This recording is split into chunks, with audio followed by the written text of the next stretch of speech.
வணக்கம் நண்பர்களே, ஏன் என்ற கேள்வி விவாத நிகழ்ச்சிக்கு உங்களை வரவேற்கிறேன். தமிழக மருத்துவக் கல்வியில் 151 சூப்பர் ஸ்பெஷாலிட்டி இன்சர்வீஸ் இடங்களை தமிழக அரசு மத்திய தொகுப்புக்கு திருப்பி அனுப்பியிருக்கிறது.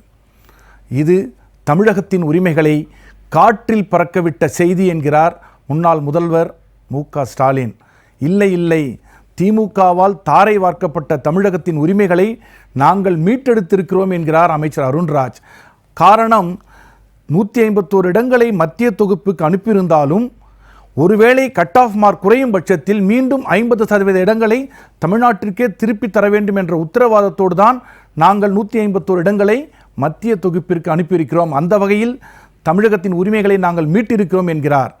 நம்முடைய விவாதத்தின் கருப்பொருளே இதுதான். தமிழக உயர் சிறப்பு மருத்துவ இடங்கள் இழப்பா? பரஸ்பரம் குற்றம் சாட்டும் தாவேகா மற்றும் திமுக. இதை பற்றி விவாதிப்பதற்காக நம் அரங்கிற்கு பத்திரிகையாளர் திரு சித்தார்த் அவர்களும், மருத்துவர் டாக்டர் பூபதி ஜான் அவர்களும், அரசியல் விமர்சகர் திரு சுமன் கவி அவர்களும் வந்திருக்கிறார்கள். காணொலி வாயிலாக அரசியல் விமர்சகர் திரு நந்தகுமார் அவர்கள் நம்மிடையே இணைய இருக்கிறார். உங்கள் அனைவரையும் வருக வருக என வரவேற்கிறேன். சித்தார்த், உண்மையில் இது இழப்பு தானா? அது இல்லை, இது ப்ரொசீஜர்? அது இல்லை, கண்டிப்பாக இது இழப்பு தான். இப்போது குற்றச்சாட்டுகள் வைக்கிறது திரு ஸ்டாலின் அவர்கள் மட்டும் இல்லை, தமிழ்நாடு மெடிக்கல் ஆஃபீஸர்ஸ் அசோசியேஷன் கூட அதே மாதிரியான குற்றச்சாட்டுகள் தான் வைக்கிறாங்க. அவங்க இன்னும் டெக்னிக்கலான விஷயங்களில் இன்னும் சொல்கிறாங்க. என்ன சொல்கிறாங்கன்னா, லீகல் அண்ட் அட்மினிஸ்ட்ரேட்டிவ் ஃபெயிலியர் நடந்திருக்கு. நீங்கள் செகண்ட் ரவுண்ட் ஆஃப் கவுன்சிலிங்கை ரொம்ப குவிக்காக ரொம்ப ஏர்லியாக வச்சுருக்கீங்கிற மாதிரி ஒரு குற்றச்சாட்டை வைக்கிறாங்க. அபிஷேக் மனு சிங்வியை ஸ்டேட் கவர்மெண்ட் சீனியர் கவுன்சிலாக சுப்ரீம் கோர்ட்டில் வாதாடுறதுக்காக என்ரோல் பண்ணியிருந்தாங்க. ஆனால் அவங்க அப்பியர் ஆகலை, இல்லை சரியாக வாதத்தை. அருண்ராஜ் என்ன சொல்லியிருக்காரு, ஆர்கியூமெண்ட் டைமில் he presented his arguments, but final judgment சொல்கிறதே அவர் டெக்னிக்கல் கிளிச்சினால அவரால் அப்பியர் ஆக முடியல. ஆனால் தமிழ்நாடு மெடிக்கல் ஆஃபீஸர் அசோசியேஷன் என்ன சொல்கிறாங்கன்னா, இப்போ இந்த லேட்டஸ்ட் பெட்டிஷன் போட்டதே ஒரு ஃபார்மாலிட்டி தான் போட்டாங்க. அவங்க May 29 வந்த ஜட்ஜ்மெண்ட்டில் தான் ஒழுங்காக ஆர்கியூ பண்ணிடணும், அங்கே சரியாக ஆர்கியூ பண்ணல அப்படிங்கிற மாதிரி சொல்கிறாங்க. நான் இதை எப்படி பார்க்குறேன்னா, இது அஃப்கோர்ஸ் ஒரு இழப்புங்கிறது தான். பட் இது இந்த இன்எக்ஸ்பீரியன்ஸ்டான தாவேகா கவர்மெண்ட்டுக்கு ஒரு நல்ல பாடம்ங்கிற மாதிரி பார்க்குறேன். அடுத்த வருஷம் இதே இஷ்யூவை இன்னும் பெட்டராக நேக்காக ஹேண்டில் எப்படி பண்ண முடியுங்கிற மாதிரி அவங்க கற்றுக்கொள்ள வேண்டிய விஷயங்கள். அவ்வளவுதான். Doctor, being a professionalist, you are the right person to answer. இது என்ன டாக்டர், உண்மையில நமக்கு இழப்பு தானா? இது வருடம் நடக்குதா இந்த இழப்பு? சார், அடிப்படையிலே சில விஷயங்கள் தெரிஞ்சுக்கணும். எப்படின்னா சார், பட்டப்படிப்பு பட்ட மேற்படிப்பு தான் இப்போ ப்ராப்ளம். அதாவது சூப்பர் ஸ்பெஷாலிட்டி எம்எஸ்சி எம்டி முடிக்கிறாங்களே சார், அதை முடிச்சுட்டு அதுக்கு மேலே டிஎம் எம்சிஹெச் அப்படிங்கிற சீட்டு சார். அதோட எக்ஸ்பென்ஷன் என்ன டாக்டர்? இது டாக்டர் ஆஃப் மெடிசன் டிஎம். எம்சிஹெச்னா அது ஒரு Italian word, master of surgery அப்படின்னு வரும் சார். அப்படிங்கிற வரும், அந்த வரும். இது என்ன அடிப்படையில் புரிஞ்சுக்கணும் சார், இப்போ இந்த டிஎம் எம்சிஹெச் என்கிறது பட்ட மேற்படிப்பு என்கிறது இன்னும் கிராமங்களில், நகரப்புறங்களில், ஈவன் மாவட்டங்களில் அந்த அளவுக்கு போகலை. அது ஒன்று புரிஞ்சுக்கணும். நம்முடைய தமிழ்நாட்டினுடைய சுகாதார கட்டமைப்பு அற்புதமான கட்டமைப்பு. எப்படின்னா, எம்டி எம்எஸ்ன்னு சொல்லக்கூடிய பட்ட படிப்புகள் எல்லா இடத்துலையும் பரவலாக்கப்பட்டு, தமிழகம் முழுக்க எல்லா இடத்துலையும் பரவலாக ஸ்ட்ராங் பண்ணியாச்சு. ஃபவுண்டேஷனை பர்ஃபெக்டாக ஸ்ட்ராங் பண்ணியாச்சு. ஒரு 30 வருடத்திற்கு முன்னாடி எம்பிபிஎஸ் டாக்டர் எல்லாம் வச்சு பிஎஸ்சி, பிரைமரி ஹெல்த் சென்டர், சுகாதாரம் அதையெல்லாம் ஸ்ட்ராங் பண்ணிட்டு அடுத்த கட்டமாக எம்டிஎம்எஸ்ங்கிற தமிழ்நாடு ஃபுல்லாக ஸ்ட்ராங் பண்ணியாச்சு. அதற்கு அடுத்த கட்டமாக இந்த எம்எஸ், இந்த டிஎம் எம்சிஹெச் சொல்லக்கூடிய பட்ட மேற்படிப்பை இன்னும் கிராமத்தில் அளவுலையும் நகரத்தில் அளவுலையும் ஸ்ட்ராங் பண்ணலை. அந்த வசதிகள் கிடைக்கல. ஒன்று புரிஞ்சுக்கோ. அப்போ இது யாருக்கு பாதிப்பு அப்படின்னா, ஏழை மக்கள், கிராமத்து மக்களுக்கு அந்த உதவிகள் கிடைக்காம போயிடும். உதாரணத்துக்கு சொல்கிறேன் பாருங்க, வாஸ்குலர் சர்ஜரின்னு இருக்கு. எம்சிஹெச் வாஸ்குலர் சர்ஜரி, இரத்த நாளங்களை சரி பண்ணக்கூடிய சிகிச்சை முறை. அது சென்னை போன்ற நகரங்களில் தான் நல்ல சிறப்பானதாக இருக்குது. அதுக்கு அடுத்து டிஸ்ட்ரிக்ட் லெவல்லையும் அதுக்கு கீழே தாலுக் லெவல்லையும் போனால் அது கிடையாது. அப்போ ஒருவருக்கு இந்த நரம்பு சம்பந்தப்பட்ட சிகிச்சை வரணும்னா அவர் சென்னைக்கு பயணமாகணும். அப்போது இந்த டிஎம் எம்சிஹெச் என்கிற கோர்ஸ் நம்மளுக்கு இல்லாமல் போனால் கிராமத்தில் இருக்கக்கூடிய மக்கள், ஈவன் இருக்கக்கூடிய பஞ்சாயத்து போன்ற ஈவன் டிஸ்ட்ரிக்ட் லெவல் இருக்கக்கூடிய மக்களுக்கு சுகாதாரம் கட்டமைப்பு இழப்பு இருக்கு. இது ஒன்று தெரிஞ்சுக்கணும். இது என்ன ஆச்சுன்னா சார், எப்படி இதாகுதுன்னா, இப்போ கிட்டத்தட்ட 400 சீட் இருக்குன்னு வச்சுக்கோங்க. 400 சீட்ல 50% வந்து தேசிய அளவில் நேஷனல் லெவலில் ஆல் இந்தியா கோட்டாக்கு போயிருது. 50% தமிழ்நாட்டுக்குன்னு எக்ஸ்க்ளூசிவ் ரைட் வாங்கிட்டோம். எப்போ அப்படின்னா 2000 அந்த இதுல வந்து கேஸ் போட்டு 2020 போட்ட கேஸ். ஆமா 2022 டாக்டர் கார்த்திகேயன் அப்படிங்கிறது சர்வீஸ் டாக்டர் பண்ண அவர் என்ன பண்ணாரு, ஒரு ஹைகோர்ட்ல கேஸ் போட்டு சுப்ரீம் கோர்ட்ல போட்டு என்ன பண்ணாங்க, இந்த மாதிரி இருக்கக்கூடிய எங்க கவர்மெண்ட் டாக்டர்ஸ் இன் சர்வீஸ் இருக்கக்கூடிய டாக்டர்ஸுக்கு பட்ட மேற்படிப்புல எங்களுக்கு எக்ஸ்க்ளூசிவ் ரைட் கொடுங்க. ஏன் மருத்துவ படிப்பு? ஆமா மருத்துவ. ஏன் அப்படின்னா இப்படி கொடுப்பதன் மூலம் கிராமத்திலும் இருக்கக்கூடியதிலும் அந்த வசதிகள் போய் சேரும். அந்த ஒருவேளை டாக்டர் டெக்னிக் டீடைல்காக கேட்கணும், அந்த செலக்ட் ஆயிட்டாங்கன்னா கடைசி வரைக்கும் கவர்மெண்ட் சர்வீஸ் இருக்கணும்ன்ற கண்டிஷன் 60 வயசு வரைக்கும் இருக்கணும். அதான் ரொம்ப முக்கியம் சார். பிரைவேட்ல ஒருத்தர் வர்றாங்க, ஓகே எம்எஸ் டிஎம் படிச்சுட்டு போயிடுறாங்க, நேரா துட்டு பார்க்க தான் போயிடுவாங்க, இல்ல சிட்டிக்கு போயிடுவான், இல்ல ஃபாரினுக்கு போயிடுவான், இல்ல வெளிநாட்டுக்கு போயிடுவான். ஆனா கவர்மெண்ட்ல இருக்கிற டாக்டர் இந்த கோர்ஸ் எடுத்து படிச்சாங்க அப்படின்னா அவரு கிராமத்துல எங்க போட்டாலும் 60 வயசு வரைக்கும் இருக்கணும். அப்போ எந்த அளவுக்கு ஒரு சிறப்பு, எந்த அளவுக்கு ஒரு கட்டமைப்பு தமிழகம் மிஸ் பண்ணிடுச்சு. ஆமா, அந்த அங்க இருக்கக்கூடிய மக்களுக்கு அது எந்த அளவுக்கு ஒரு வரப்பிரசாதம் அது. அப்போ இது போன்ற வசதிகள், இது போன்ற ஒரு அட்வான்டேஜஸ் வந்து நம்ம லூஸ் பண்றோம். இத வந்து எப்படின்னா கட்சி பேதமற்று, இது டிஎம்கே தாவேகே பேதமற்று கட்சி பேரமற்று விவாதித்து இதை சரி பண்ணா தான் நமது மக்களுக்கு அடிப்படையான நல்ல சுகாதாரம் கட்டமைப்பிலையும் சிறப்பா இருக்கணும். இதுதான் ரொம்ப முக்கியமான. சுமன் கவி, இந்த இழப்பை நீங்கள் எப்படி பார்க்கிறீர்கள்? இது யாருடைய தவறுங்கிறது ஆண்டாண்டு காலமா நடக்குதா, இது முதல் முறையா நடக்குது? அது இல்ல ஆண்டாண்டு காலமாக நடக்கிறது அப்படின்னு சொல்ல முடியாது. 2016 நீட் வருகைக்கு முன்னாடி இந்த மாதிரியான ஒரு பிரச்சனை கிடையாது. தமிழ்நாட்டில் இருக்கக்கூடிய இந்த உயர் சிறப்பு இடங்கள் முழுவதுமாக தமிழ்நாட்டு மருத்துவ மாணவர்களுக்கு மட்டுமே. அது வந்து தமிழ்நாட்டு அரசின் கையில் இருந்தது. இப்போ அப்படி கிடையாது. நீங்க வந்து அது ஒன்றிய அரசின் ஏஐக்யூக்கு கையில போயிடுச்சு. ஆமா 2017 இருந்து இந்த நிலைமை அதுதான். இதுதான் பெரிய சிக்கலே. இப்போ என்ன ஆகுது, 2022 கேஸ் போட்டு சார் சொன்ன அந்த கேஸ்ல வந்து தமிழ்நாட்டு மாணவர்களுக்கு 50% உறுதிப்படுத்தினதுக்கு பிறகு அதுலேயும் குறிப்பாக என்ன முக்கியமானது என்னென்னா, இந்த 50% இடங்கள் இருக்கு இல்லையா 219, அது நிரப்பப்படாத பட்சத்தில் அதையும் தமிழ்நாடு அரசே வந்து அதை டிஸ்ட்ரிபியூட் பண்ணிக்கணும். அதை வந்து நீங்கள் ஒன்றிய தொகுப்புக்கு கொடுக்க வேண்டிய அவசியம் இல்லை அப்படிங்கிறதையும் அந்த வழக்கிலேயே அவர்கள் பெற்றுவிட்டார்கள். தீர்ப்பு இருக்குது. அப்போ அதன் அடிப்படையில் நீங்கள் இன்னைக்கு வந்து திரு அருண்ராஜ் அவர்கள் சொல்கிறாருங்க இல்லையா, கடந்த முறை வந்து இந்த மாதிரி 145 இடங்கள், அதற்கு முந்தைய வருடம் 119, அதற்கு முந்தைய வருடம் அப்படின்னு ஒரு குற்றச்சாட்டு வைக்கிறாங்க. அதில் ஒரு கரெக்டான விஷயத்தை பார்க்கணும். 145 இடங்கள் முதல் கவுன்சிலிங்கில் மிஞ்சுது. நீங்கள் சொன்ன மாதிரி சிறப்பு படிப்புகளுக்கு வருகிறவர்களின் எண்ணிக்கை இந்த கட் ஆஃப் பிரச்சனையினாலேயே தடைபட்டு போகுது. அதாவது குறிப்பாக நீங்கள் சொல்கிறீங்க இல்லையா, சாதாரணப்பட்டவர்கள் மேலே வரணும்னு, அதை வரவிடாமல் தடுப்பதே இந்த நீட் தேர்வு தான். இந்த நீட் தேர்வு எஸ்எஸ் தான். இந்த நீட் தேர்வு எஸ்எஸ் என்ன பண்ணுறாங்க, அதுக்கப்புறம் கட் ஆஃப் 2வது முறை குறைக்கிறவர்களும் காத்திருக்கிறார்கள். 20% குறைக்கிறாங்க. இது மத்திய அரசே குறைக்குது. அந்த குறைச்சதுக்கு பிறகு 62 சீட்டுகள் ஃபில் ஆகுது. அதற்கு பிறகு மிச்சம் இருக்கிற சீட்டுகளையும் 3வது கட் ஆஃப்ல 0% வச்சு 0% நீங்க எடுக்க வேண்டியது 0%. ஆமா முட்டை மார்க் அது பர்சன்டேஜ் இல்ல, பர்சன்டைல். 0 எடுத்தாலுமே ஆமா 0% வச்சு அதுலயும் கூட 24 சீட்டு போயிடுச்சு. அப்போ அதையும் கூட தமிழ்நாடு அரசு தான் டிஸ்ட்ரிபியூட் பண்ணுதே தவிர ஏஐக்யூக்கு அனுப்பல. அப்போ இந்த அளவிற்கு இதையும் மா சுப்பிரமணியன் அவர்கள் இந்த 2 முறை ஒன்றிய அரசுக்கு லெட்டர் எழுதுறாரு. எழுதித்தான் இதை சாதிக்கிறாங்க. இப்படி தமிழ்நாட்டின் உரிமை, இது நீங்க வெறுமனே 151 சீட்டுன்னு பார்க்க கூடாது, தமிழ்நாட்டின் உரிமைன்னு பார்க்கணும். இந்த விவகாரத்துல இன்றைக்கு ஆளுகிற அரசு, குறிப்பா தாவேகா அவர்களுடைய விஜய் தலைமையிலான அரசு என்பது இந்த விஷயத்தில் கவனக்குறைவாக இருந்ததுங்க மட்டும் இல்ல, முன்னாடியே செகண்ட் கவுன்சிலிங் அவர்கள் நடத்தி எல்லாத்தையும் முடிச்சு வர்றதுக்கு முன்னாடி நாம மே மாசத்திலேயே செகண்ட் கவுன்சிலிங் முடிச்சு எங்கள் கையில 151 சீட் இருக்குது, நீங்க எடுத்துக்கங்கிற மாதிரியான ஒரு நிலையை உருவாக்கிட்டோம். அதுல வந்து தமிழ்வாணிங்கிறவங்க அவங்க வந்து இந்த சர்வீஸ் டாக்டரே கிடையாது, அவங்க வெளியில இருக்கிறவங்க, அவங்களுக்கு இந்த சீட் தேவைப்பட்டிருக்கலாம் அல்லது ஏதோ ஒரு பர்சனல் அவங்க தான் கேஸ் போடுறாங்க. அந்த கேஸ் ஹியரிங்ல தான் இப்படி இருக்குதான்னு கேள்வி கேட்கும்போது நீங்க ஒண்ணு எடுத்துக்கங்கிற மாதிரி நாட்டினுடைய அட்வொகேட் அசிஸ்டன்ட் அட்வொகேட் ஜெனரல் அதை சொல்லிடுறாப்ல.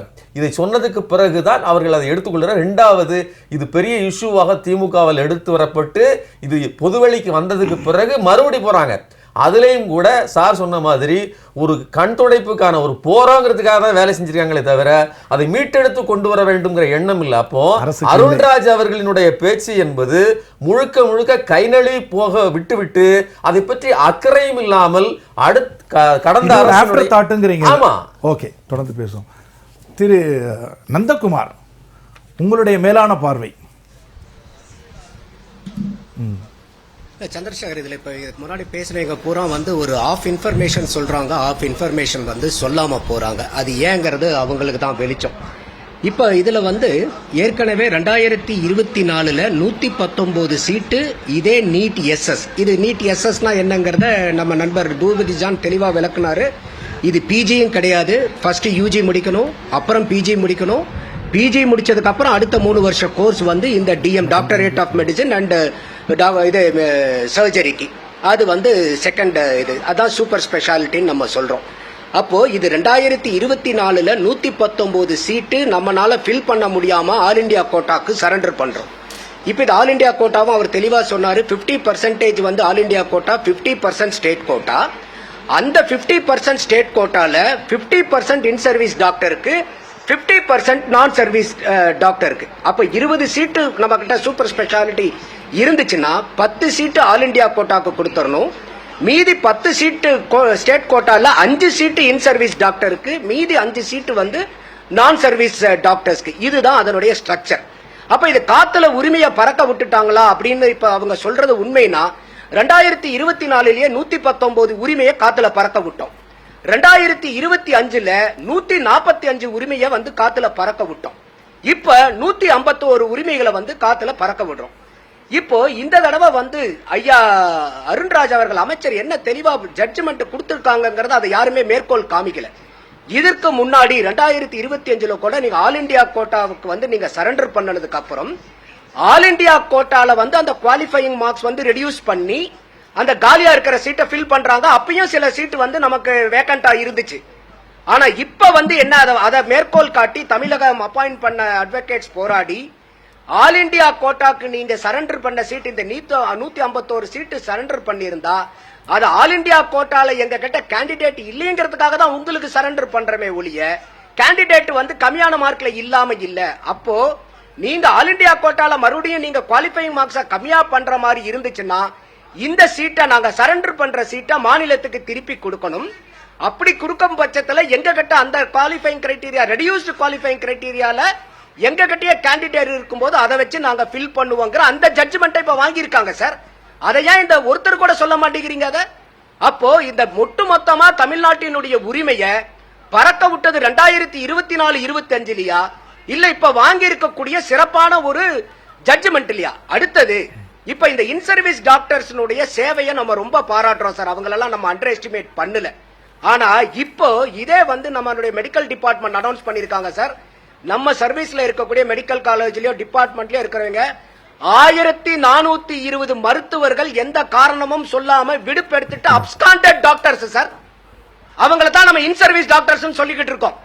இத கொஞ்ச நாளைக்கு முன்னாடியே போன ஆட்சியிலேயே வந்து பாத்தீங்கன்னாக்கா அறப்போர் இயக்கம் இதை சர்ஃபேஸ் பண்ணி அவங்க கிட்ட இருக்கக்கூடிய டேட்டாவை வச்சு 299, ஆனா இதுக்கு மேலேயும் இருக்கிறதுக்கு வாய்ப்பு இருக்கு, கவர்மெண்ட் டேட்டாவை கொடுக்கணும், பப்ளிஷ் பண்ணணும்னு சொல்லும் போது ஒரு வாயும் திறக்கல போன கவர்மெண்ட்.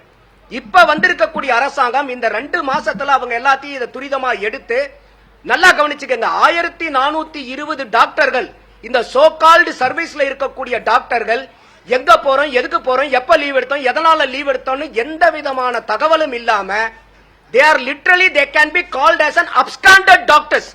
அந்த 1420 பேர்ல 680 பேருக்கு மேல வந்து நடவடிக்கைகள் எடுத்திருக்கு. 740 பேருக்கு மேல டிசிப்ளினரி ஆக்ஷனும் அந்த நடவடிக்கைகளும் வந்து இன் ப்ராக்ரஸ்ல இருக்குது. அப்போ இன்னைக்கு ஏன் இந்த சீட்டை வந்து நம்ம சரண்டர் பண்ற வேண்டிய கட்டாயம் வருதுன்னா ஒவ்வொரு நீட்டுக்கும் எப்படி வந்து ஒரு யூஜிக்கும் பிஜிக்கும் குவாலிஃபையிங் மார்க் இருக்கோ அதே குவாலிஃபையிங் மார்க் அந்த மாதிரி கண்டிஷன் இதுலயும் இருக்குது. அப்போ இன்னைக்கு இடத்த நம்ம வந்து ஆளை வச்சுக்கிட்டு போய் சரண்டர் பண்ணல சார். அந்த மார்க்கை எடுத்து பாஸ் பண்ணி அதுல சீட்டு போய் அட்மிட் ஆகிறதுக்கு டாக்டர்ஸ் இல்ல, அவங்க யாரும் இல்ல. அப்போ இந்த 151 சீட்டை இப்ப இதே நிலைமை தான். போன வருஷம் 145 பேர் இல்ல தமிழ்நாட்டுல, 2024 119 பேர் இல்ல. இந்த அரசாங்கத்தின் மீது மட்டும் குற்றம் சுமத்துவது நியாயம் இல்ல. ஆமா, இது என்னன்னா இது வெறும் அரசியல் காழ்ப்புணர்ச்சியான நடவடிக்கை. நான் அதனாலதான் சரியான புள்ளி விவரங்களை மக்களுக்கு கொண்டு போய் சேர்த்தணும் நம்ம. அப்போ இன்னைக்கு நீங்களே யோசிச்சு பாருங்க சந்திரசேகர், இப்ப வந்து நம்ம கிட்ட ஒரு 151 பேருக்கு மருத்துவம் படிக்கிறதுக்கு வாய்ப்பு இல்லைன்னு வச்சுக்குங்க. இப்ப இந்த 151 சீட்டையும் காலியா வச்சுக்கிட்டே மெடிக்கல் நடத்தி முடிச்சிடலாமா? வேற ஒரு மருத்துவர்கள் உருவாகிறதுல யாருக்கும் அக்கறை இல்லையா? அப்ப அதனாலதான் இப்ப என்ன ஜட்ஜ்மெண்ட் கேட்டிருக்காங்க, இப்ப வாங்கியிருக்காங்க சுப்ரீம் கோர்ட்லனா, நீங்க போன வருஷம் மாதிரி ஆல் இந்தியாவுடைய எலிஜிபிள் கிரைட்டீரியாவை குறைச்சு ஆல் இந்தியா கோட்டால அட்மிஷன் போறதுக்கு நீங்க யாரு சார்? அந்த உரிமையை நீங்க குறைக்கிற மாதிரி இருந்தா திருப்பி அது ஸ்டேட் கவர்மெண்ட் கிட்ட நீங்க அந்த சீட்டை திருப்பி ரிட்டர்ன் பண்ணணும். அதுல நாங்க ஃபில் பண்றோம். அப்படியும் முடியலன்னா வேணா திருப்பி we can surrender back. அப்பயும் நீங்க ஃபர்தரா இந்த மார்க்கின் அடிப்படையில பண்ண முதல் உரிமை மாநிலத்துக்கு தாங்கிற ஜட்ஜ்மெண்ட்டை சுப்ரீம் கோர்ட் கொடுத்திருக்கிறத ஏன் ஒருத்தர் கூட சொல்லாம மூடி மறைக்கிறீங்க? என்ன காரணம் உங்களுக்கு? அப்ப மாநில நலன் முக்கியமா, மருத்துவர்களுடைய நலன் முக்கியமா, மக்களுடைய மருத்துவ சேவை முக்கியமா, இல்ல அரசியல் காழ்ப்புணர்ச்சி மட்டும் மேலோங்கி இருக்கா? தொடர்ந்து பேசுவோம். திரு சித்தார்த், இப்ப நந்தகுமார் சார் சொன்னதை கேட்டீங்க நீங்க. இது வந்து திமுக இதை சொல்வதற்கு என்ன இருக்கு? அவங்களும் இதுதான் பண்ணாங்க. ஒன்று வீணா போனாலும் போலாமே ஒழிய இந்தியாவில் இருக்க வேற எந்த மருத்துவம் கிடைக்கக்கூடாதான்னு கேள்வியை முன்வைக்கிறார் அவர். இல்ல அவர் முன்வைக்கிற விஷயங்கள் எஸ்பெஷலி அந்த இன்சர்வீஸ் டாக்டர்ஸ்லாம் இல்ல அது 1420 இல்ல அது ஒரு ரொம்ப கரெக்டான ஒரு செய்தி தான் அது. இன்ஃபேக்ட் என்னோட ஃபார்மர் கலீக் தினகரன் ராஜமணிங்கிற இந்தியன் எக்ஸ்பிரஸ் பத்திரிகையாளரும் இதை பத்தி ரெகுலரா ஆர்டிஐ எல்லாம் ஃபைல் பண்ணி நிறைய நியூஸ் ரிப்போர்ட்ஸ் போட்டுக்கிட்டு இருக்காரு. அது ரொம்ப கரெக்டான ஒரு வாதம் தான். மருத்துவத்துறையில வந்து கம்ப்ளீட்டா எல்லாமே ப்ராப்ளமே இல்லாத மாதிரிலாம் நம்ம சர்ச்சைக்க முடியாது. கண்டிப்பா இருக்கு, இந்த பிரச்சனைகள் இருக்கு. பட் நான் இதை எப்படி பார்க்குறேன்னா, நான் இதை வந்து ஸ்டேட் ரைட்ஸோட பெர்ஸ்பெக்டிவ்ல பார்க்குற போது திமுகவுக்கு வந்து ஒரு சைடில் ஒரு அச்சம் இருக்கு. தாவேகா அரசை வந்து பாஜக தான் ஆளறாங்க, அவங்க எப்படியாச்சும் வந்து நேஷனல் லெவலுக்கு வந்து ஸ்டேட் ரைட்ஸை விட்டு கொடுத்துருவாங்கிற மாதிரி ஒரு பயம். அதர் சைடில் அந்த ஒரு பொலிட்டிக்கலாக ஒரு ஆர்குமெண்ட்டை கட்டமைக்க ட்ரை பண்ணுறாங்க. அந்த பயம் இருக்கா? இது காழ்ப்புணர்ச்சி இல்லை, ரெண்டுமே இருக்கிற மாதிரி தான் பார்க்குறேன். ஒரு பார்ட் வந்து அவங்களுக்கு டெஃபினட்டாக ஸ்டேட் ரைட்ஸ்க்கு ஆல்வேஸ் எப்போவும் அவங்க ஃபைட் பண்ணிட்டு இருந்திருக்காங்க. ஸோ அவங்க விட்டு கொடுக்கூடாதுங்கிற மாதிரி ஒரு வாதம் வைக்கிறாங்க. இன்னொன்று வந்து அவங்க இந்த ஒரு அப்படி நீங்கள் சொல்றது உண்மையாக இருந்தால் கடந்த ஆட்சியில் அவங்க 119 145 அவங்களும் சரண்டர் பண்ணியிருக்காங்க. இல்லை பண்ணியிருக்காங்க கண்டிப்பா பண்ணிருக்காங்க. ஃபில் பண்றதுக்கு டாக்டர்ஸ் இல்ல, டாக்டர்ஸ் ஆர் நாட் பிரிஃபரிங். சார் சொன்ன மாதிரி இது நீட்ல இருந்து வந்த பிரச்சனை தான். நீட் கொண்டு வந்ததுக்கு அப்புறம் தான் இப்போ இன் சர்வீஸ் டாக்டர்ஸ் அவங்களால ப்ரிப்பேர் பண்ண முடியாது. கூட தான் நம்ம டிஸ்கஸ் பண்ண முடியும். கரெக்ட். சோ அந்த ஒரு பிரச்சனை கண்டிப்பா இருக்கு, நீட் வந்தது பிறகு இருக்கு. பட் அவங்களோட அச்சம் வந்து இந்த மாதிரியான இருக்கு. நான் வந்து இதை முன்னாடி எப்படி எடுத்துட்டு போக பாக்குறேன்னா, இஃப் அட் ஆல் தாவேகா ஒரு டிஸ்கஷன் பண்ணி இப்போ திரு ஸ்டாலின் அவர்கள் வந்து ஆல் பார்ட்டி மீட்ல ரெசல்யூஷன் பாஸ் பண்ணி பேசிக்கா அவர் என்ன கேட்கறாருன்னா, நீங்க எல்லா பார்ட்டியோட டிஸ்கஸ் பண்ணிட்டு ஒரு முடிவு எடுங்க. இந்த மாதிரியான ஸ்டேட் ரைட்ஸ்க்கான ஒரு இம்பார்ட்டன்ட் டிசிஷன்ல எல்லார்கிட்டயும் கேட்டு வைங்கிற மாதிரி வைக்கிறாரு. அந்த வாதத்தை இவங்க பரிசீலனை செய்யணுங்கிற மாதிரி நான் பார்க்குறேன். தாவேக்கு அந்த வாதத்தை பரிசீலனை பண்ண வேண்டும். டாக்டர், இப்போ நான் டாக்டர் இவர் நந்தகுமார் சார் சொன்னார், இது மாதிரி இந்த அப்ஸ்காண்டட் டாக்டர்ஸ் இருக்குதுன்றது ஒன்று. ரெண்டாவது, கடந்த ஆட்சியில் இது நடந்துதான் இருக்கு. ஏன்னா doctors were not willing to go further. ஏன்னா அவனுக்கான இன்ஃப்ராஸ்ட்ரக்சரை திமுக அரசாங்கம் ஏற்படுத்தி தரவில்லை. அதுக்கு முன்னாடி இந்த அரசாங்கம் அப்படி தான் இருந்திருக்கு. இது தொடரும் பாரம்பரியம் தானே. இதில் எப்படி தாவேகா அரசை எந்த வகையில் குற்றம் சாட்டலாம்? அதான் நான் அடிப்படையில் என்ன சொல்லிட்டேன்னா, இதில் வந்து பொலிட்டிக்கல் ஆங்கிளில் பார்க்காம சோஷியல் ஆங்கிளில் தான் பார்க்கணும்னு சொல்லியிருக்கேன். ரெண்டு விதத்தில் நான் சொல்கிறேன், கிளாரிஃபை பண்ணுறேன். ஒன்று, 1420 டாக்டர் வந்து அப்ஸ்காண்டட் டாக்டர்ஸ்னு சொல்கிறாங்களா, அதுக்கு நான் ஆன்சர் பண்ணுறேன். ரெண்டாவது, இந்த சுப்ரீம் கோர்ட் ஜட்ஜ்மெண்ட்டு, இந்த ஜட்ஜ்மெண்ட்டில் 50% சீட்டு, அதாவது கம்மியாக பர்சன்டேஜில் ஃபில் பண்ணால் திருப்பி தமிழ்நாட்டுக்கே கொடுத்துட்றோம் அப்படிங்கிறது சொல்கிறாங்க. அதில் எந்த விதமான யூஸும் கிடையாது. எப்படி இல்லை அதை நான் சொல்கிறேன் கேளுங்க. இப்போ ஒரே ஒரு சொல்லுங்க, 151 சீட்டு ஏன் ஃபில்லப் ஆகல?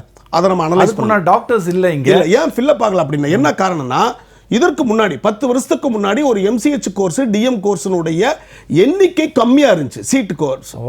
இப்போ சப்போஸ் ஃபார் எக்ஸாம்பிள் நான் குடல் அறுவை சிகிச்சைன்னு வச்சுக்கேன், குடல் அறுவை சிகிச்சை கேஸ்ட்ரோல வந்து முன்னாடி ஒரு 10 வருஷத்துக்கு முன்னாடி டோட்டல் தமிழ்நாட்டிலேயே 4 சீட்டு தான். இப்போ 20 சீட்டு. Okay okay okay. அப்போ வருஷம் 20 சீட் கூடுது. இப்போ சப்போஸ் வந்து இதை எடுத்துங்க, சிறுநீரகத்துறை எடுத்துங்க, அதுல வந்து முன்னாடி 7 சீட் இருக்குன்னு வச்சுங்க, இப்போ 25 சீட் இருக்கு. அப்போ எண்ணிக்கை டபுள் ஆயிடுச்சு. ஒன்று. ரெண்டாவது இன்னொரு விஷயம் என்னன்னா, இந்த இன் சர்வீஸ் டாக்டர்ஸுக்கு இந்த மாதிரி MCH சீட் எடுக்கும்போது என்னன்னா, அதற்கான போஸ்டிங்ஸ் உருவாக்கலைங்க கவர்மெண்ட்ல, அரசாங்கம் உருவாக்கல. இது ரெண்டாவது பார்க்கணும். ஏன் அப்படின்னா எல்லா போஸ்டிங்ஸ் MD MSக்கான போஸ்டிங்ஸ் தான் இருக்குது. இப்போ சப்போஸ் MCH படிச்சுட்டு வர்றாங்கன்னு வச்சுக்கோங்க, அவங்க படிச்சுட்டு வர்றவங்களுக்கான போஸ்டிங்ஸ் வந்து காலேஜஸ்லயோ இப்போ புதுசாக உருவாக்கக்கூடிய மருத்துவக் கல்லூரிலையோ போஸ்டிங் உருவாக்கல. அப்போ அவங்க படிச்சுட்டு வந்தவங்க எந்த போஸ்டிங்ல உட்காருவாங்க? இப்போ தற்போது அந்த படிக்காதவங்க அந்த அந்த ட்ரீட்மெண்ட் மற்ற டாக்டர்ஸ் பார்க்கலாமா? அது எதுங்க பார்க்கலாம், ஜென்ரலா பார்க்கலாம், பட் ஸ்பெஷலிஸ்ட் இல்லது. அது எல்லாருமே இப்போ MBBS படிச்ச டாக்டரே முன்னாடி எல்லாம் எல்லா வியாதிக்கும் பண்ணுவார். இப்போ காலங்கள் வரும்பொழுது அட்வான்ஸ் ஆகும் பொழுது என்ன ஆகுதுன்னா ஸ்பெசிஃபிக்கா படிக்கிறாங்க. அப்போ ஸ்பெசிஃபிக்கான ட்ரீட்மெண்ட் மாடர்ன் டெக்னாலஜி யூஸ் பண்றாங்க. குற்றச்சாட்டு அரசாங்கத்தின் மீது தான் விடுகிறது. இதை நான் சொல்லிருங்க, இது ரொம்ப முக்கியமானது. அப்பச்சுங்களா, அப்ப 151 சீட் வந்து ஏன் ஃபில்அப் ஆகலன்னா, இருக்கக்கூடிய இன் சர்வீஸ் டாக்டர் என்னன்னா அதுக்கு போக பயப்படுறான். ஏன்னா இப்ப நம்ம போய் MCH படிச்சிட்ட பிறகு எனக்கு என்ன இதுன்னு சொல்றான். அப்ப எனக்கு போஸ்டிங் இல்ல, எனக்கு அந்த இடத்துல வேகன்சி கிடையாது, நான் போய் வேலை செய்வேன். அது ரெண்டு. மூணாவது என்ன தெரியுங்களா, இந்த கோர்ஸுங்களையே வந்து ஒரு நல்ல கோர்ஸ் இருக்குல்ல. இப்ப இருதய அறுவை சிகிச்சை, கார்டியோதொராசிக் சர்ஜரி, ஹார்ட் ஆபரேஷன் பண்றது எங்க தெரியுமா பண்ண முடியும்? கார்ப்பரேட் ஹாஸ்பிட்டல் சிட்டில தான் பண்ண முடியும். வேற எங்கேயும் பண்றதுக்கான இருக்காது. ஏன் அப்படின்னா அதற்கான ஹார்ட் லங் மிஷினு, அது ஒரு ஸ்பெஷாலிட்டி, அதுக்கு ஸ்பெஷலான ஸ்டாஃப் நர்ஸு, அதுக்கு ஸ்பெஷலான தியேட்டர்ஸ் வந்து எல்லா இடத்துலையும் இது பண்ணல, கிடையாது. ஒரு கிராமங்களையோ நகரத்திலேயோ ஈவன் டிஸ்ட்ரிக்ட் லெவல்லையோ இது வரைக்கும் கிடையாது. டிஸ்ட்ரிக்ட் லெவல்ல இருக்க ஹாஸ்பிடல்ல கூட அரசாங்கம் பண்ணல. கார்டியாக் ஆபரேஷன் நடக்காது. கார்டியாக் சின்ன மைனர் நடக்கும். இப்போ வால்வை மாத்துறது, ஹார்ட்டை மாத்துறது, இது எல்லாம் அங்க கிடையாது. அப்போ அந்த கோர்ஸ் படிச்சவங்க இருக்காங்க. யாரும் எங்க வந்து ஃபிட் ஆவாங்க அப்படின்னா ஒன்லி பெரிய ஹாஸ்பிட்டல் இல்லைன்னா பிரைவேட்ல இருக்கக்கூடிய கார்பரேட் ஹாஸ்பிட்டல். அப்போ என்னது சேச்சுரேட் ஆயிருது. ஏன் சேச்சுரேட் ஆயிருதுன்னா எல்லா ஹாஸ்பிட்டல், ஒரு ஹாஸ்பிட்டல் 2 டாக்டர், 10 ஹாஸ்பிட்டல் 20 டாக்டர் முடிஞ்சு போச்சு. மீதி 20 பேர் வேகன்சி இருப்பான். அப்ப வேகன்சி இருக்கும், சும்மா உட்கார்ந்திருப்பான். அப்போ MBBS மாதிரி எழுதி மருந்து மாத்திரை பண்ணிட்டு இருப்பான். அவன் என்ன நினைக்கிறான்னா MCH படிச்சுட்டு ஏன்டா மருந்து மாத்திரை பேசாம MBBS ஓட நின்னுக்கலாம்ங்கறான். இவ்வளவு கஷ்டப்பட்டு நான் படிச்சு எனக்கான அங்கீகாரம் கிடைக்க போறது கிடையாது. அப்ப அது சீட்டு தேங்குது. அப்ப 151 சீட்டு தேங்குவதற்கு எடுக்காதற்கான காரணம் இந்த காரணங்கள்லாம் இருக்கு. அப்போ இந்த காரணத்தை எப்படி பண்ணணும் அப்படின்னா, ஒன்னு இன்ஃப்ராஸ்ட்ரக்சர் டெவலப் பண்ணணும், சூப்பர் ஸ்பெஷாலிட்டிக்கு தேவையான இடங்களை அதிகப்படுத்தணும், அந்த அதுக்குண்டான டாக்டருக்கான சம்பளத்தையும் உயர்த்தி கொடுக்கணும். சம்பளத்தை உயர்த்தணும். அப்ப ஆட்டோமேட்டிக்கா கஷ்டப்பட்டு நான் படிச்சுட்டு வரேன்னா சம்பள உயர்வு எனக்கான வசதிகள் கொடுக்கணும். அப்படி 60 வயசு ஆயிருச்சா, 60 வயசு வரைக்கும் நான் கவர்மெண்ட்ல இருப்பேன், சம்பளத்தை உயர்த்தி கொடுத்துட்டாங்க, எனக்கு வசதி இங்கே இருந்திருப்பான். இப்ப ரெண்டு. ஒன்னு என்ன சொன்னாரு, இப்ப மினிஸ்டர் வந்து என்ன சொல்றாருன்னா, சுப்ரீம் கோர்ட்ல ஒரு ஜட்ஜ்மெண்ட் வந்திருக்கு, நீங்க வந்து அதனுடைய தகுதி இதை வந்து 50% குறைச்சு நீங்க பண்ணா 50% சீட்டை நீங்க தமிழ்நாடுக்கே கொடுத்துருந்தாங்க. அதனால குறைச்சிங்கன்னா 50% தமிழ்நாட்டுக்கு வந்து அது வேஸ்ட்டுங்க. ஏன் வேஸ்ட்னு சொல்றேன், 151 சீட்ல வந்து ப்ளம் சீட்டு, நல்லா ஃபாஸ்ட் மூவிங், நல்லா அப்ரிஷியபிள் சீட்ஸ் எல்லாம் அவன் எடுத்துருவான். மீதி போகாத சீட்டு, ஏன்னா ஆல்ரெடியே போகாம தான் நம்ம ஆளுக்கு எடுக்காம இருக்கிறான். நம்ம டாக்டர்ஸ் வந்து 151 சீட்டு வேக்கன்ட் பண்ணதுக்கு வந்து அதுக்கான எங்ககிட்ட வந்து எந்த விதமான வசதி இல்ல, இது இல்ல, வாய்ப்பு இல்ல. காரணம் அதுதான். அப்படி அப்ப திருப்பி அதுதான் இல்லைன்னா டாக்டர்ஸ் ஏன் எடுக்காம இருக்காங்க. அப்போ கழிச்சு கட்டி எல்லாமே பண்ணி மீதி இருக்கக்கூடிய ஒரு 50 சீட்டு வந்துச்சுன்னா அதை யாருமே எடுக்க மாட்டாங்க. அப்போ பர்பஸ் பார்த்தீங்கன்னா சுப்ரீம் கோர்ட் ஜட்ஜ்மெண்ட்ல கொடுத்திருக்கக்கூடிய 150 சீட்ல 50% குறைச்சிட்டு மீதி 50% சீட் உங்களுக்கு தர்ற அப்படின்னா அதுல வரக்கூடிய சீட்டுகள் எல்லாமே ஆல்ரெடி எடுக்காம இந்த நம்ம கட் ஆஃப் மார்க் குறையும் போது சில மருத்துவர்களுக்கு வாய்ப்புகள் அதுதான் சார். கட் ஆஃப் மார்க் குறையும் போது நல்ல சீட்டுகளை எடுத்துருவாங்க ஆல் இந்தியா கோட்டாலேயே. இப்ப உதாரணத்துக்கு சார் கேஸ்ட்ரோஎன்ட்ராலஜி குடல் அறுவை சிகிச்சை ஒரு சீட் இருக்குது. இறுதி ஸ்பெஷாலிட்டில என்ன சார் நல்ல சீட் சார்? ஆமா சார், அதுவே எல்லாமே நல்ல சீட் இல்ல சார், எல்லாமே நல்ல சீட் சார். அதற்கான ஃபெசிலிட்டிஸ் இல்ல. இப்ப கார்டியோதொராசிக் சர்ஜரி அந்த சீட் எடுக்கிறதுக்கான டாக்டர்ஸ் விருப்பப்பட மாட்டாங்க. ஏன்னா அதை எடுத்துட்டாங்கன்னா சிட்டியில மட்டும் தான் இருக்கணும், அது இருக்கக்கூடிய ஒரு 2-3 நடைமுறை சிக்கல்கள், இதெல்லாம் நடைமுறை சிக்கல்கள். அப்ப அவர் அந்த சீட்டை படிச்சுட்டு கிராமத்துல போய் டிஸ்ட்ரிக்ட் ஹாஸ்பிடல்ல ஒண்ணுமே பண்ண முடியாது. அவர் MBBS எழுதக்கூடிய மருந்து மாத்திரை தான் எழுதிட்டு இருப்பாரு. அதனாலதான் அவன் எடுக்க மாட்டேங்கிறாங்க. அப்ப சீட்டு வேக்கன்ட் ஆகுது. புரிஞ்சுச்சுங்களா? அப்போ 2-3 சீட் இருக்குன்னு வச்சுங்க சார். உதாரணத்துக்கு ஆல் இந்தியா கோட்டால ஒன்னு கேஸ்ட்ரோஎன்ட்ராலஜி இருக்கு, அதை அவன் எடுத்துருவான். அதுக்கு அடுத்த சீட்டு வந்து வேற எதாவது எடுத்துருவான். இந்த கார்டியோதொராசிக் அவனே எடுக்க மாட்டான். அப்ப எடுக்காத சீட்டை இங்க தள்ளிடுவாங்க. அது குட் ஃபார் நத்திங். அது குட் ஃபார் நத்திங். அதுதான் அங்க இருக்கக்கூடிய நம்ம விஷயம். 50% வந்து நமக்கு வந்தாலும் அது பிரயோஜனம் இல்லை கிடையாது. திரு சுமன் கவி, இப்போ அவருடைய இது என்ன சொல்றாரு, டாக்டர் சொல்றாரு அதுதான், உங்களால நீங்க சீட்டு வாங்கின கேஸ் ஜெயிச்சிங்க, பட் அதுக்கு நான் இன்ஃப்ராஸ்ட்ரக்சர் டெவலப் பண்ணாமல் 5 வருஷமா 10 வருஷமா என்ன நீங்கள் கழகங்கள் ஆட்சி பண்ணீங்க, இது செஞ்சிருக்கணுமா இல்லையா? உயிர் காக்கும் விஷயம் ஸ்டாலின் சொல்றாரு, இது மக்களோட உயிர் சம்பந்தப்பட்ட விஷயம் சொல்ற முன்னாள் முதல்வர் அவருடைய ஆட்சி காலத்தில் ஏன் எதையுமே பண்ணலைங்கிறதா கேள்வி. எதையுமே பண்ணல அப்படிங்கிற வார்த்தையை சொல்லவே கூடாது. சொல்லிடுறேன். சார் சொன்ன விஷயத்தையும் நீங்க நுட்பமா கவனிக்கணும். அதாவது தேசிய அளவிலேயே அந்த அந்த சீட்டுகளுக்கு முக்கியமான குறிப்பிட்ட துறைகளுக்கான அந்த இடங்கள் முழுவதுமாக பூர்த்தியாக மாட்டேங்குது, நிறைவடைய மாட்டேங்குது, அதனால அதையெல்லாம் தள்ளி விட்டுறாங்க அப்படிங்கிற அந்த கம்பாரிசன் நம்ம எடுக்கக்கூடாது. ஏன்னா ஒரு நிமிஷம் சொல்லிடுறேன். எதுக்கு நான் சொல்றேன்னா, தமிழ்நாடு வந்து மெடிக்கல் கேபிட்டல் ஆஃப் இந்தியா, அந்த ஊர்ல அப்படி இருக்குங்கிறத நம்ம அப்படி இருக்கு, நம்ம வந்து பெருமை மார்த்தட்டிக்கிறோம் இல்லையா? நம்ம ஹெல்த் கேர் கேபிட்டல் சென்னை தான் சொல்றோம். நம்ம health care capital Chennai. Chennai மட்டும் கிடையாது, தமிழ்நாட்டின் வளர்ச்சி திராவிட அல்லது திராவிட கட்சிகளின் ஆட்சின்னு சொல்றோம்ல, அதை மொத்தமா இப்படி தள்ளி விடுறீங்களா? அப்படி தள்ளக்கூடாது. அந்த ஆட்சியில் என்ன நடந்திருக்குன்னு சொல்றேன். இந்தியாவிலேயே அரசு சுகாதார கட்டமைப்பு இருக்கு இல்லையா, கேரளாவுக்கு அடுத்தபடியாக 2வது இடத்தில் நிதி ஆயோக்கு அவங்க தான் கொடுக்குறாங்க. இந்த வரிசையில தமிழ்நாட்டை 2வது இடத்தில் சிறந்த மாநிலமாக நிதி ஆயோக் தான் கொடுக்குது. அப்போ 2வது இடத்துக்கு வர்றதுக்கு நாம பாடுபட்டு இருக்கிறோம். இந்த 2 கட்சிகளுமே தொடர்ந்து ஆட்சி செய்த அல்லது 3 கட்சிகளுமே வேலை செஞ்சிருக்குது. அஸ்திவாரம் ஸ்ட்ராங்கா போட்டுருக்கீங்க, கட்டடம் மேல உயர்ந்ததானே கட்டடத்துக்கு சார். இப்போ 26 28 மாநிலங்கள்ல நீங்க 2வது இடம்ங்கிறது எவ்வளவு பெரிய இடம்னு பாத்துக்கங்க.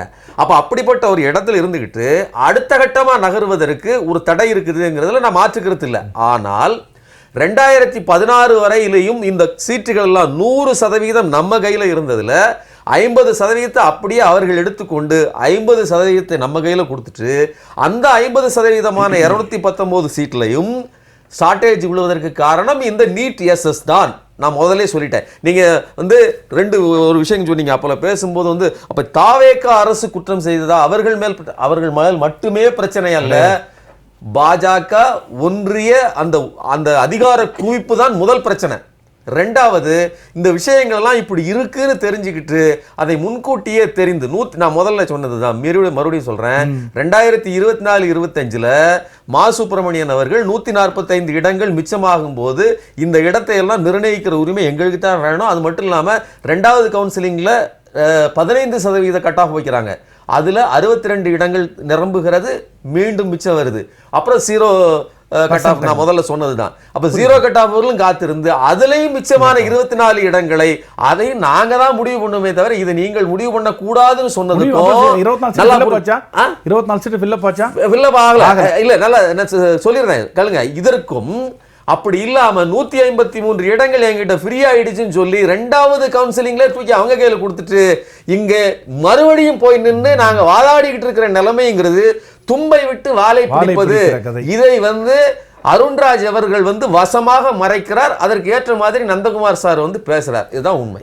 திரு நந்தகுமார், திரு சுமன் கவி சொன்னதை நீங்க முழுமையாக கேட்டிருப்பீங்க. இதை வந்து குற்றம் சாட்டுவதில் ஒண்ணுமே கிடையாது. இதுல இப்போ அவசரப்பட்டுட்டாங்க இவங்க. சென்ட்ரல் கவர்மெண்ட் அந்த ஆல் இண்டியா கோட்டானுடைய 2nd ரவுண்டு முடியறதுக்கு முன்னாடியே ரொம்ப சுறுசுறுப்பாக இவங்க 2nd ரவுண்டு இவங்க முடிச்சுட்டு முதல்ல கொடுத்துட்டாங்க, தும்ப விட்டுட்டு வாழை பிடிக்கிறாங்க அப்படிங்கிற குற்றச்சாட்டு தாவேகா மேலே வைக்கிறார். இல்ல, சிவன் கவி மேல எனக்கு ஒரு வருத்தம் என்னன்னா, ஒரு தகவலை சரியா தெரிஞ்சுக்கிட்டு பேசணும்.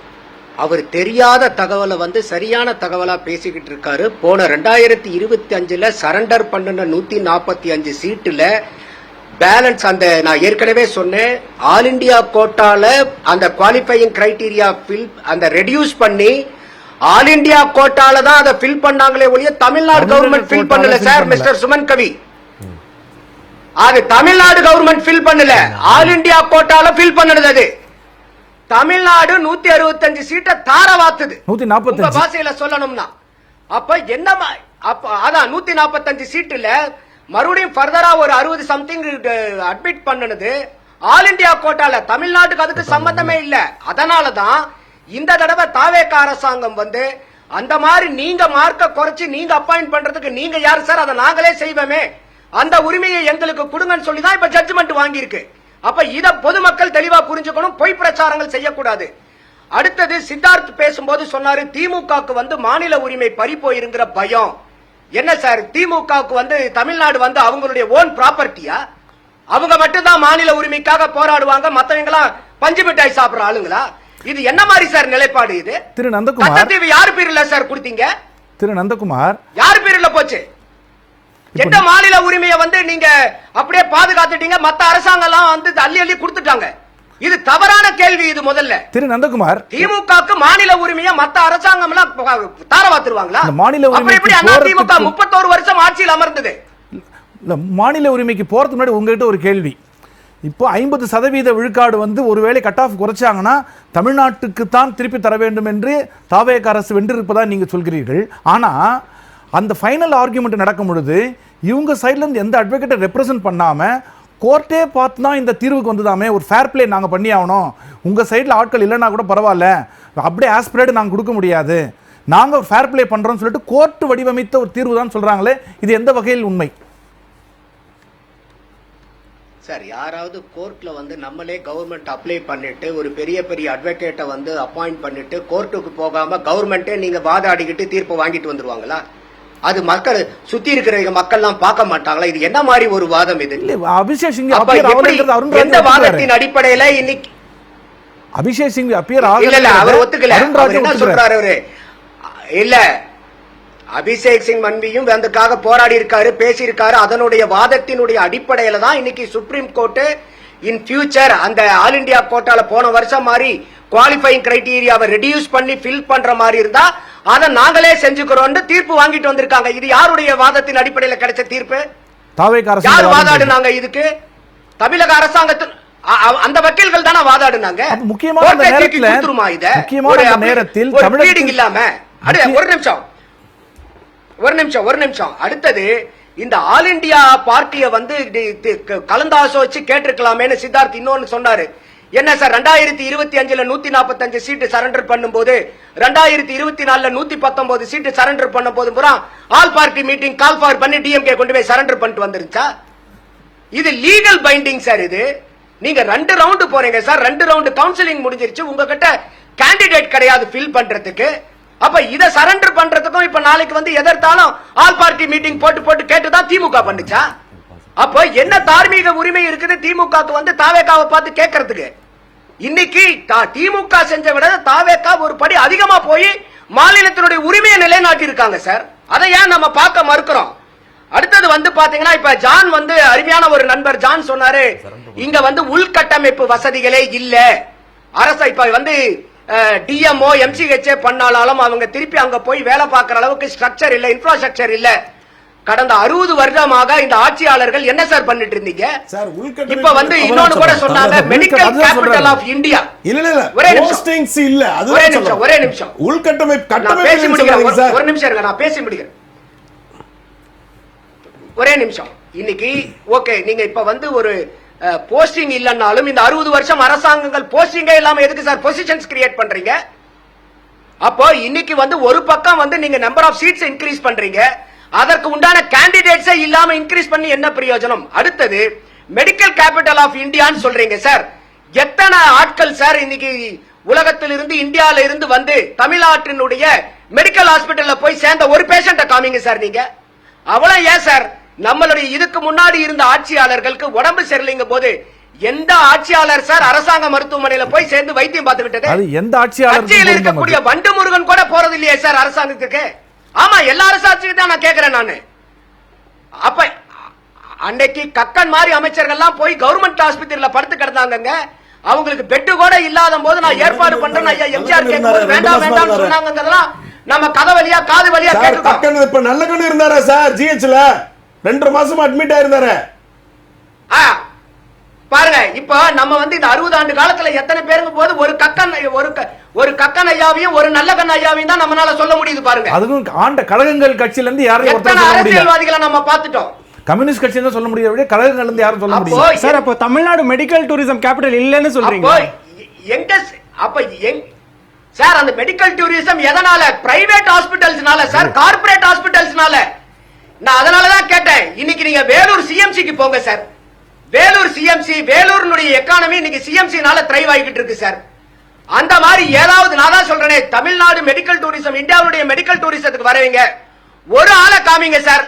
நம்ம தமிழ்நாட்டில் இருக்கக்கூடிய அரசாங்க மருத்துவமனைக்கு போய் சேர்ந்திருக்காங்க இந்த பேஷண்ட், ஒரு பேஷண்ட காமிங்க சார். தமிழ்நாடோட அரசாங்க இல்லவே இல்லை. மருத்துவமனையில நீங்க அப்படி சொல்லாதீங்க. அசாம்ல இருந்தா வந்து இங்க இல்ல, இல்ல, ராஜ்குமார் சார், மருத்துவத்துக்காக நீங்க வராங்க சார். பீகார் அப்படி நீங்க பாருங்க. அப்படி நீங்க 19 சொல்ல முடியாது. இந்த மாதிரி சார், அரசு மருத்துவமனையில வந்து சொல்ல முடியாது. பீகார்ல இருக்கக்கூடிய ஒரு தொழிலாளி நான் சொல்றேன். கையை உடைஞ்ச பிறகு அந்த கை மாற்று அறுவை சிகிச்சை சென்னையில் இல்ல, இருக்கக்கூடிய இந்த மாதிரி நிறைய எமர்ஜென்சி எக்ஸாம்பிள்ஸ் நடந்துச்சு. இருக்கு. இந்த மாதிரி நிறைய அதாவது எக்ஸாம்பிள்ஸ் இருக்கு. இந்தியாவுல இப்படி இருக்கக்கூடிய 19 நம்ம 10 தமிழ்நாடோட மாநிலத்தில் இருக்கக்கூடிய கவர்மெண்ட் நோயாளிகள் ஹாஸ்பிடல்ஸ் இப்படி நம்ம இங்க வந்து எம்எம்சி இதுல எல்லாம் வைத்தியம் பண்றாங்க. உதாரணமா ஆந்திரால இருக்கக்கூடியது, கர்நாடகால இருக்கக்கூடியது, மத்த எல்லா மாநிலத்தில் இருக்கக்கூடிய வியாதி எல்லாமே அத்தனை பேர் ஜிஹெச்ல தான் இருக்கான். அவங்க புரியுது நந்தகுமார், உங்களுடைய அவருடைய கேள்வி புரிஞ்சிருக்கு. நீங்க 19 அது மாதிரி சொல்ல முடியாது. இன்னைக்கு தமிழ்நாடு மெடிக்கல் சர்வீசஸ்ல சார் 22,000 டாக்டர் சற்று ஏறக்குறைய வச்சிருக்கோம் சார். இப்ப நம்ம வந்து பீகார்ல இருந்து வந்தால் ஒருத்தர் மெடிக்கல் ஹாஸ்பிட்டலுக்கு போனாரு, கவர்மெண்ட் ஹாஸ்பிட்டலுக்கு அசாம்ல இருந்து வந்து போனாருன்னு சொல்றமே ஒழிய தமிழ்நாட்டுல இருக்கிற நம்ம எங்க சார் நம்ம இதெல்லாம் சொல்றோமா சார்? ஏதாவது அது வேணா சொல்லுங்க. ஒரு எம்எல்ஏ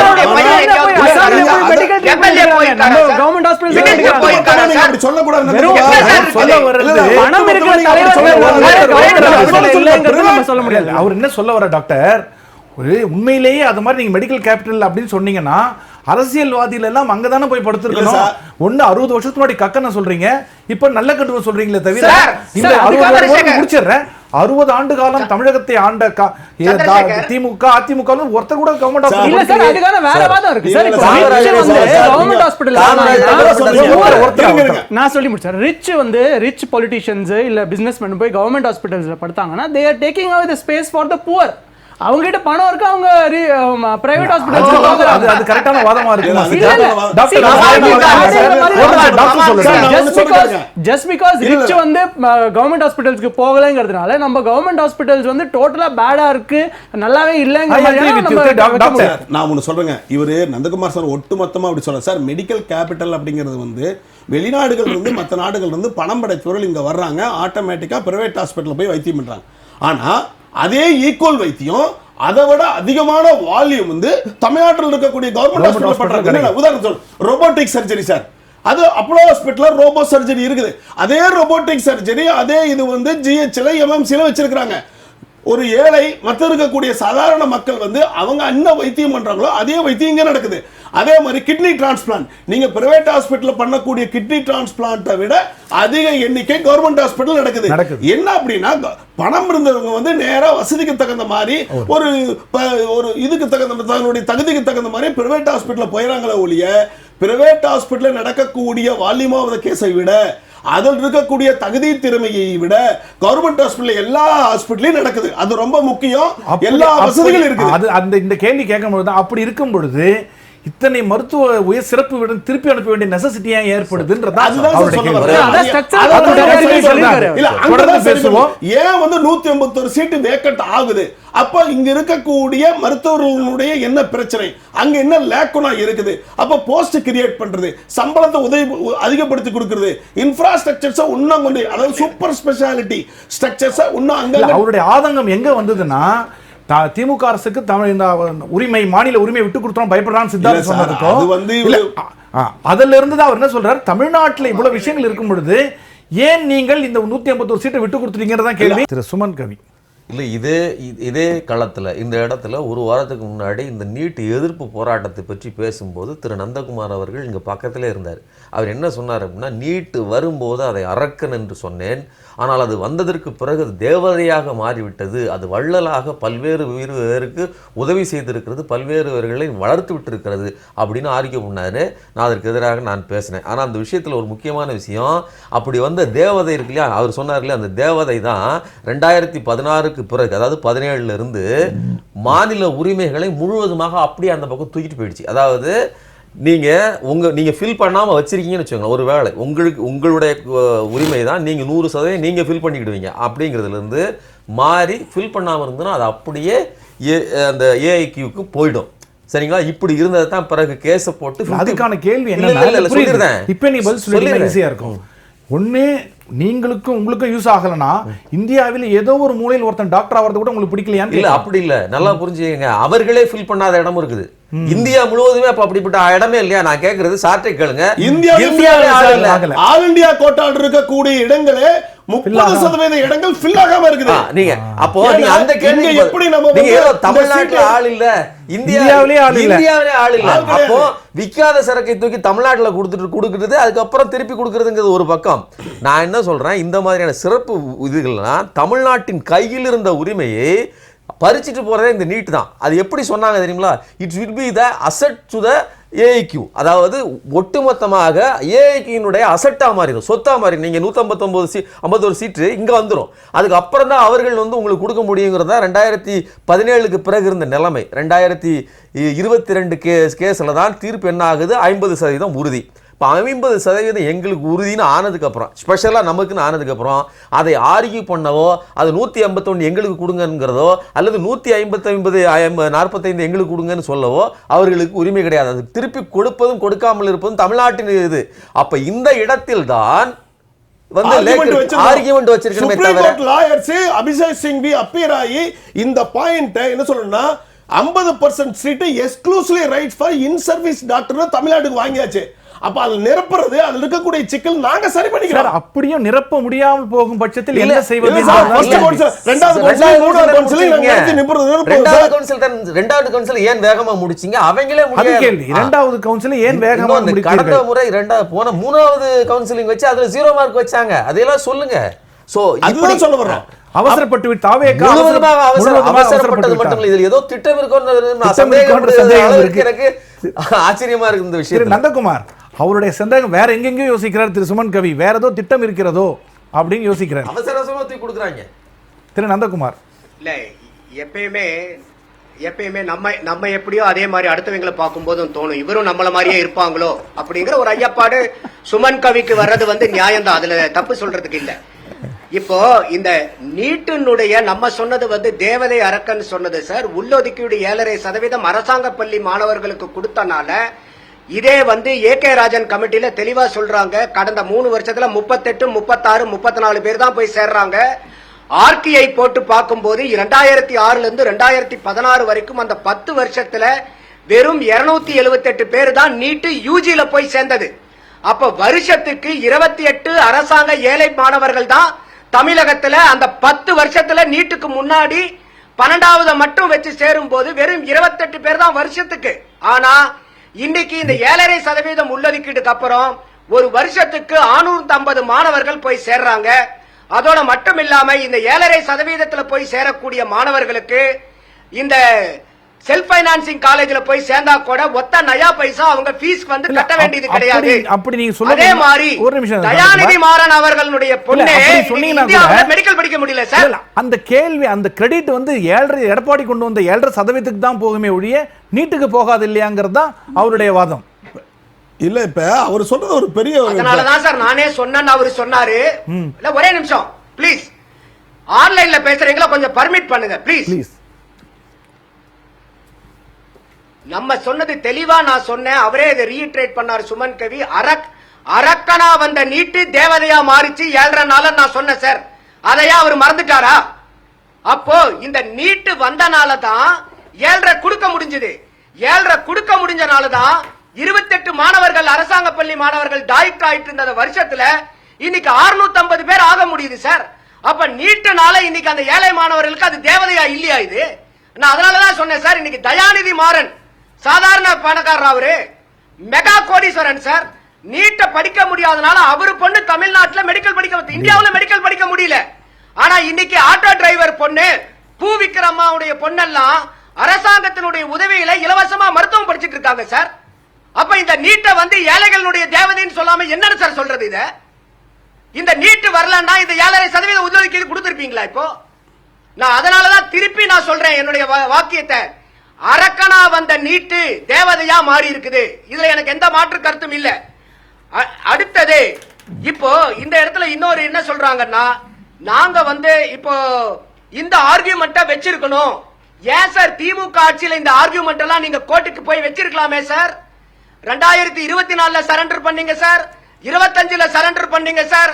இப்ப தாவேகா அரசாங்கத்துக்கு நீங்க அறிவுரை கொடுக்கக்கூடிய மேதாவிகள், சட்ட வல்லுநர்கள் ஏன் திமுக பீரியட்ல போய் நீங்க சொல்லக்கூடிய வாதங்களை சுப்ரீம் கோர்ட்ல வைக்கல சார்? ஏன் சார் வைக்கல? எதனால சார் வைக்கல? யாரு சார் தடுத்தாங்க உங்களைய? விட்டாங்களா அன்னைக்கும்? திரு சித்தார்த், என்ன பேசிக்கிட்டு இருக்கீங்க? அப்போ அதனாலதான் நம்ம சொல்றோம் இது முழுக்க முழுக்க அரசியல் காழ்ப்புணர்ச்சியில பேசக்கூடாது. மக்களுக்கு நல்லது நடக்குதா? எந்த அரசியல்வாதிகளா இருந்தாலும் யார் நாட்டாண்டாலும் மக்களுக்கு நல்லது செய்யறாங்களா? அவ்வளவுதான் நம்மளுடைய பாயிண்ட் சார். நான் இப்ப எடப்பாடியார் அவர்களை சொல்றேன். இன்னைக்கு அவர் வந்து 3வது பார்ட்டியா இருக்காரு. ஆனா எடப்பாடியார் அவர்கள் அந்த 7.5% கொண்டு வந்தனாலதான் இன்னைக்கு இந்த அரக்கனா வந்த நீட்டு ஏழை மாணவர்களுக்கு தேவதையா மாறிடுச்சு. எப்படி நம்ம எடப்பாடியார் அவர்களை பாராட்டம் இருக்க முடியுமா இந்த சூழ்நிலையில? திரு சுமன், சாரி திரு சித்தார்த், இது அதாவது ஜென்ரலாகவே 7.5ன்ற வேர்டு வந்து கெட்ட விஷயத்துக்கு தான் சொல்லுவோம். ஆனால் இந்த 7.5 மட்டும் ஏழைகளுக்கு ஒரு விடிவெள்ளியாக வந்திருக்குன்றது தான் அவருடைய வாதம். திமுக ஏன் இந்த வாதத்தை அவங்க வைக்கும்போது வைக்கலங்கிறாங்க. இது எல்லாமே ஒருத்தர மேரத்தை பிளேம் கேம் விட்டுடுவோம். இனிமேல் நடக்காமல் இருப்பதற்கு என்ன தீர்வு? Correct sir. இப்போ அதுதான் மேட்ரு. அதுதான் எல்லாத்தையும் கேட்கறது. அதுதான் மேட்ரு. இப்போ அதுக்கு முன்னாடி அவர் வந்து திமுக என்ன செஞ்சது அதெல்லாம் அது சொன்னாரு. நான் எப்படி பார்க்குறேன்னா, திமுகவை அரசியல் ரீதியாக தாவேக்கா எதிர்க்கிறாங்க, அது ஓகே. ஆனால் அதுக்காக திமுக எதுவுமே செய்யலை, இல்லை அதிமுக எதுவுமே செய்யலை, மற்றவங்க சொல்கிற மாதிரி நம்ம அப்படி வைக்க முடியாது. அதுக்கு ஒரு வரலாறு இருக்குது, அதோட விட்டுறலாம். அதுக்குன்னு கச்சாத்தீவெலாம் இழுக்கிறது வந்து பண்ணலாம். ஸோ இதில் என்ன செய்யணும்னா இப்போ ஓப்பனில் இருக்கிற எல்லா சஜஷன்ஸும் எடுத்து, இப்போ ஸ்டாலின் அவர்கள் மட்டும் இல்லை, தமிழ்நாடு மெடிக்கல் ஆஃபீஸர்ஸ் அசோசியேஷன் கூட சொல்கிறாங்க லீகல் அட்மினிஸ்ட்ரேட்டிவ் இஷ்யூஸ் இருந்திருக்கு இந்த கேஸில். அதெல்லாம் பரிசீலனை செஞ்சு நெக்ஸ்ட் இயர் வந்து இந்த இஷ்யூ வராமல் பார்த்துக்கணுங்கிற மாதிரி நான் பார்க்குறேன். இதில் வந்து தாவேக்கா அரசு இதை செஞ்சிச்சுன்னா நாங்கள் வந்து எல்லாரோட சஜஷன்ஸுக்கும் ஓப்பனாக இருக்கோம், கன்ஸ்ட்ரக்டிவ் கிரிட்டிசிசம் ஃபீட்பேக் எடுக்கிறதுக்கு நாங்கள் ரெடியாக இருக்கோங்கிற மாதிரி அவங்க ஒரு மெசேஜ் சென்ட் அவுட் பண்ணுற மாதிரி இருக்கும். அது வந்து ப்ராப்பராக ரிசீவ் ஆகும் மக்கள் கிட்டங்கிற மாதிரி தான் நான் பார்க்குறேன். இப்போ நீங்கள் சொல்கிறது பார்க்கும்போது டாக்டர் என்ன சொல்கிறாருன்னா, இது என்ன பண்ணாலும் அடுத்த வருஷம் வந்து ஒரு சீட்டை கூட நம்ம சரண்டர் பண்ணக்கூடாதுன்னு. அப்படின்னா இன்ஃப்ராஸ்ட்ரக்சர் டெவலப்மெண்ட் மட்டும் தான் சாத்தியம். Posting and position has to be developed. அத டெவலப் பண்ணாங்க அடுத்த வருஷத்துக்குள்ள பண்றதுக்கான 12 மாதங்களுக்குள் சாத்தியம் இல்ல. அதுக்கு டைம் ஆகும். ஆனா அந்த மாதிரியான முடிவுகளை எடுத்தாங்க. இப்போ பட்ஜெட் வரப்போகுது, அடுத்த வருஷமும் பட்ஜெட் வரும்.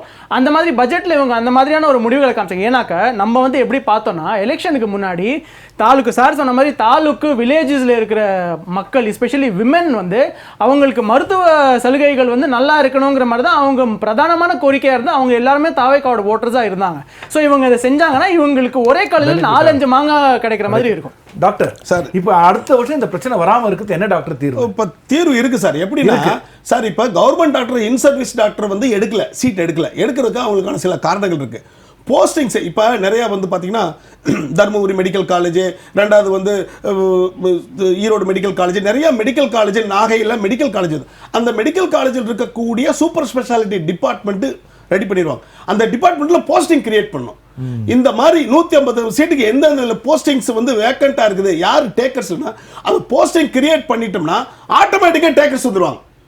பட் இப்ப படிக்கிறவங்க முடிச்சிட்டு வர்றதுக்கு இன்னும் ஒரு 3-4 வருடங்கள் ஆகும். இல்லைங்க, இப்போ வந்து புதுசா எம்எஸ் படிச்செல்லாம் இருக்கிறாங்க, அவங்க ரெடியா இருப்பாங்க சார். எம்எஸ்சி எம்டி படிச்சு கவர்மெண்ட்ல ஒர்க் பண்ணிட்டு இருக்கிற டாக்டர், எம்சிஹெச் படிச்சு வேற டிஎம் படிச்சு அதே மெடிக்கல் காலேஜ் இருக்கக்கூடிய போஸ்டிங்ஸ் இருந்தா அதை எடுத்து டிபார்ட்மெண்ட்டை டெவலப் பண்ணிடுவாங்க. இது ஒண்ணுதான். இது பண்ணிட்டாங்கன்னா 0 சீட் வந்து ஆல் இந்தியா கோட்டாக்கு நம்ம தான் சரண்டர் பண்ணுவோம். சரண்டரே பண்ண மாட்டோம். ரெண்டாவது இன்னொன்னு சொல்றாரு நந்தகுமார், ஒன்று சொல்றாரு, இந்த நீட்டை தூக்கி பிடிக்கிறார் பாருங்க. நீட்டை எதுக்கு தூக்கி பிடிக்கிறாருன்னா 7.5% கொடுத்ததுனால தான், நீட்டு வந்ததுனால தான் 7.5% உள்ளொதுக்கீடு வந்துச்சு. அந்த உள்ளொதுக்கீடு வந்ததுனால கிராமத்தில் இருக்கக்கூடிய மாணவர்கள் எல்லாம் வந்து எம்பிபிஎஸ் பண்ண கரெக்ட் தான். அது என்னன்னா இதுக்கு நீட்டுக்கு சம்மந்தமே இல்லை. இன்ஃபேக்ட் நீட்டு வந்து கிராமப்புற மாணவனுக்கு எதிரான ஒன்று, ஒரு மாநிலத்துக்கு எதிரான ஒன்று. நான் ஒன்னே ஒன்று சொல்றேன் சார், நீட்டு இவங்க கொண்டு வந்த மெயின் இதுங்களா தரமுள்ள மருத்துவர்களை உருவாக்குவது. நல்லா புரிஞ்சுக்கணும், தரமுள்ள மருத்துவர்களை உருவாக்கு. அந்த தரம் தமிழ்நாடு ஆல்ரெடி இருக்கு. தமிழ்நாடு எக்ஸாம்ல நீட் இல்லாம சாதாரண இருந்தா 35% மார்க் இல்லைன்னா எம்பிபிஎஸ் சேர முடியாது. நீ எவ்வளவு கோடி பணம் இருந்தாலும் பிரைவேட் காலேஜ்ல சேர முடியாது சார். 35% நீ எடுத்துக்கணும். ஆனா நீட் வந்த பிறகு முட்டை மார்க் எடுத்தாவே பணம் இருந்தா போது சேர்ந்துடலாம் சார். அது நான் திருப்பி பீயிங் டாக்டர் உங்களுக்கு நல்லா தெரியும், 0% கிடையாது. 0% எத்தனை பேர் எழுதினார்களோ அவர்களுக்கு அப்படிதானே சார்? அல்ல சார், அப்படி கிடையாது சார். நான் சொல்ற கேளுங்க. இப்ப அதாவது கேள்வி வந்து ஒரு கேள்வி பண்ணா 4 மார்க் சார், தப்பானதுன்னா 1 மார்க் மைனஸ் பண்றான். இப்ப சார் ஃபார் எக்ஸாம்பிள் 40 क्वेश्चन இருக்குங்க, 40ல 35 ஃபெயில், 35 நெகட்டிவ்ல போய் மைனஸ்ல போயிடும். ஆனா மைனஸ்ல போனாலும் அவன் ஜாயின் பண்ணலாம். இங்கதான் அங்க விஷயமே இருக்குது. Okay. ஆனா இதுக்கு முன்னாடி ஸ்டேட் கவர்மெண்ட்ல எப்படியா இருந்தாலும் 35% பாஸ் மார்க் எடுக்கணும். பாஸ் மார்க் எடுக்கணும், பணம் இருந்தா கூட கவர்மெண்ட்ல சேர முடியாது. இப்ப நீ எல்லா கேள்வி எழுதி ஃபெயிலா எழுதி நெகட்டிவ் மார்க் வந்து 0% போனாலும் நீ பணம் இருந்துனா சேர்ந்துக்கலாம். அப்ப எங்கே தரமுள்ள மருத்துவர்களை உருவாக்குகிறீர்கள்? நீட் என்பது தரமற்ற மருத்துவர்களை உருவாக்குவது. நம்ம தலைப்பை ஒட்டியே பேசுவோம். திரு சுமன், இப்போ அடுத்த வருஷமும் இந்த பிரச்சனை வராமல் இருப்பதற்கு தாவேக அரசு செய்ய வேண்டியது என்ன? தாவேக அரசு செய்ய வேண்டியது உயர் சிறப்பு மருத்துவ இடங்களை அதாவது அந்த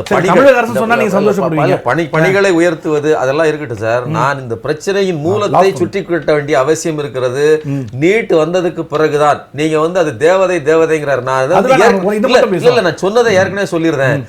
அதாவது 2016க்கு முன்னாடி ஒரு வருஷத்துக்கு 8000 இருந்த தற்கொலை, அதாவது மாணவர்கள் தற்கொலைங்கிறது 13,000 65% அதிகரிச்சு. அப்போ நீங்க ஒரு குறிப்பிட்ட தேர்வினால் தற்கொலை உயர்ந்திருக்கு. அப்போ அப்படி இருக்கும்போது அது தற்கொலை மட்டும் இல்ல, மாநில உரிமையும் போயிடுச்சு. அப்படி போனதன் விளைவுதான் இன்னைக்கு 151 நாம கொடுக்க வேண்டியது. கொடுக்க வேண்டிய அவசியமே இல்லை. அது நாங்க என்ன பட்டு போறோம்? திரு நந்தகுமார், இறுதியாக அடுத்த வருஷம் இது வராம இருக்கிறது என்ன பண்ணலாம்? ஜஸ்ட் முத்தாய்ப்பாய் ஒரே நிமிடத்தில். இல்ல இப்ப இதுல வந்து இந்த மெடிக்கல் என்ட்ரன்ஸ் எக்ஸாம்ல வந்து ஒவ்வொரு மாணவனும் இந்த நீட்டுக்கு முன்னாடி எத்தனை எக்ஸாம் எழுதிட்டு இருந்தாங்கன்னு தெரியுமா சார்? அப்ப இத பூரா ஒரே எக்ஸாமுக்குள்ளார கொண்டு வந்து நிறுத்துறாங்க. இப்ப சொல்றாரு நீட் வந்து ஏழை மாணவர்கள் எதிர்ப்புனா, நான் அதனாலதான் தெளிவா கேக்குறேன். 27 சார் நான் சொல்றது ஒரே நிமிஷம் சந்திரசேகர், இந்த ஒரு புள்ளி மட்டும் நான் சொல்றது 10 வருஷம் எடுத்துக்கிறேன் சார். 12வது மார்க்க வச்சு அட்மிஷன் பண்ணதுல 10 வருஷம் எடுத்துக்கிறேன். வெறும் 28 மாணவர்கள் தான் சராசரியா ஒரு வருஷத்துக்கு போயிருக்காங்க. என்ன சார் பண்ணுச்சு இந்த 12வது கட் ஆஃப் மார்க் ஏழை மாணவர்களுக்கு? அதே மாதிரி மெடிக்கல் காலேஜ் வந்து எக்ஸார்பிடன்ட் ஃபீஸ் கலெக்ட் பண்ணிட்டு இருந்தாங்க சார். எக்ஸார்பிடன்ட் ஃபீஸ் இன்னைக்கு மெடிக்கல் காலேஜஸ் பிரைவேட் காலேஜ் நேரம் இல்லாதனால சொல்றேன். அடுத்த வருஷம் இந்த பிரச்சனை வராம இருக்கிறது ஒரே வரியில் உங்க பதில் என்ன பண்ணலாம் சார்? முதல்ல வந்து இந்த டாக்டர்ஸ்க்கு இன்ட்ரெஸ்ட் இருக்கணும். இப்ப ஏன்னா இது வந்து எம்பிபிஎஸ் முடிச்சு எம்எஸ் முடிச்சதுக்கு அப்புறம் எம்சிஹெச் போறாங்க. அப்போ இதுல எத்தனை டாக்டர்கள் வந்து ஒரு மெடிக்கல் காலேஜுக்குள்ளார போறவங்க, எத்தனை பேர் வந்து அந்த சூப்பர் ஸ்பெஷாலிட்டி வரைக்கும் போறாங்கங்கிற ஒரு கால்குலேஷன் முடியும். ரெண்டாவது இந்த மெடிக்கல் கவுன்சில்ல ஆமா அப்போ இந்த கவர்மெண்ட் ஆகட்டும் அவங்க அசோசியேஷன்ல பேசி என்ன ரீசன்ஸ் என்ன காரணங்கள், நம்ம வந்து பிளைண்டா சொல்யூஷன்ஸ் வைக்க முடியாது. என்ன காரணத்தினால இப்ப 219 சீட்டுல 151 சீட் 68 பேர் தான் சார் அட்மிஷன் ஆயிருக்காங்க. புரியுது எனக்கு. 151 சீட் வேக்கன்ட் ஆயிருக்குன்னா நோ டேக்கர்ஸ் என்பதுதான் இந்த பிரச்சனை. இந்த பிரச்சனைக்கான தீர்வு, இந்த பிரச்சனைக்கான தீர்வாக நான் அரசாங்கத்திடம் வைக்கிறது இதுதான். அடுத்த வருடம் இது மாதிரி ஒரு விஷயங்கள் வராம டாக்டர் சொன்ன மாதிரி எந்த சீட்டையும் நாம் சரண்டர் பண்ணாம இருப்பதற்கான வழிமுறைகளை இந்த தாவேக அரசு மேற்கொள்ள வேண்டும் என்ற வேண்டுகோளை இந்த சமூகத்தின் முன்னால் வைத்து இந்த விவாதத்தை இத்துடன் நிறைவு செய்கிறேன். வந்திருந்த பெருமக்கள் அனைவருக்கும் நன்றி. நன்றி திரு நந்தகுமார். நன்றி. வந்திருந்த அனைவருக்கும் நன்றி.